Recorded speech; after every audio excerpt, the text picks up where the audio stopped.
ஆடி மாதம் பிறந்து 2வது வெள்ளிக்கிழமை இன்றைக்கி.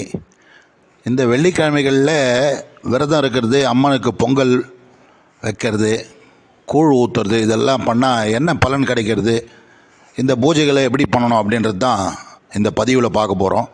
அதாவது தட்சிணாயன புண்ணிய காலம் வருகின்ற ஆடி மாதம், அதாவது இப்போ பிறந்திருக்கு இல்லையா, இந்த ஆடி மாதத்துக்கு தட்சிணாயனோன்னு பேர். அதாவது தேவர்கள் மேலே இருக்காங்க இல்லையா, தேவர்கள் பித்ருக்கள், அவளுக்கெல்லாம் இது இரவு நேரம்னு சொல்கிறாங்க. அதாவது உத்தராயணம் பகல் காலமாகவும் தட்சிணாயனம் இரவு காலமும் சொல்கிறாங்க. ஆடி மாதத்தில் அம்மனுக்கு கூழ் ஊற்றுதல், பொங்கல் வைத்து வழிபடுதல், பால் குடம் எடுத்தல், பூக்குழி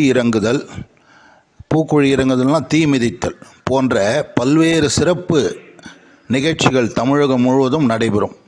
ஆடி மாதத்தில் வரும் ஆடிப்பூரம், ஆடி கிருத்திகை, ஆடி பெருக்கு, ஆடி தபசு, ஆடி பௌர்ணமி போன்றவைகள் ஆடி வெள்ளியன்று வரும் பட்சத்தில் மிகவும் விசேஷமாகும். ஆடி மாதத்தில் வரும் செவ்வாய், வெள்ளி, ஞாயிற்றுக்கிழமைகள் மிகவும் விசேஷமாக கொண்டாடப்படுகிறது. ஆடி வெள்ளிக்கிழமைகள் வரும் விசேஷங்கள் மிகவும் தனிச்சிறப்பு வாய்ந்தவையாகவே நம் புராணங்கள் சொல்கின்றன. ஏனெனில் ஆடி வெள்ளியன்று அம்பாள் குளிர்ந்த மனதுடன் வேண்டும் வரங்களை தருகிறாள் என்பது ஐதீகம். ஆடி வெள்ளியன்று கடைபிடிக்கும் விரதத்தை சுக்கிரவார விரதம் என்று கூறுவர். இந்த விரதம் இருப்பதால் கன்னிப் பெண்களுக்கு திருமணமாகும், சுமங்கலி பெண்களுக்கு அனைத்து செல்வங்களும் கிடைக்கும் என்றும் கூறப்படுகிறது.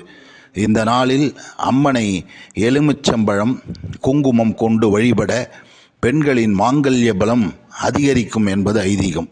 மேலும் குழந்தை பாக்கியம் இல்லாதவர்களுக்கு குழந்தை வரமும் அம்பாள் அளிக்கிறாள்.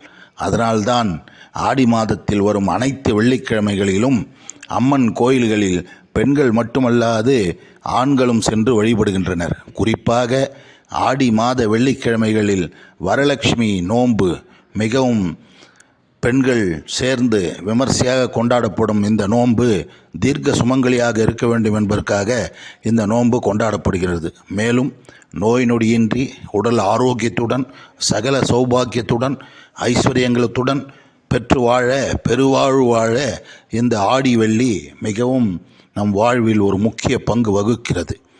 ஆடி வெள்ளிக்கிழமைகளில் முப்பெரும் தேவிகளுக்கு முதல் வாரம் சொர்ண அலங்காரமும், 2வது வாரம் நவரத்தினங்களாலும், 3வது வாரம் புஷ்ப அலங்காரமும், 4வது வாரம் காய் கொண்டு அலங்காரமும், 5வது வாரம் பழ அலங்காரமும் செய்வது வழக்கமாக உள்ளது.